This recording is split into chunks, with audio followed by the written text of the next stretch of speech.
Meaning of Green Man. Green man. Green Man.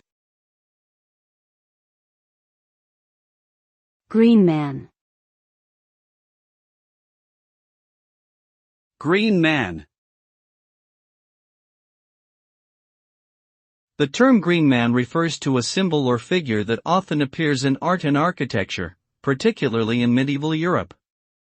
It typically depicts a face surrounded by leaves, vines, or other foliage and is believed to represent the cycle of growth and renewal in nature.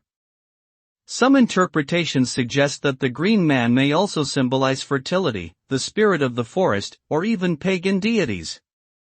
Despite its ancient origins, the green man continues to inspire artists and craftspeople today, with modern interpretations appearing in everything from tattoos to home decor.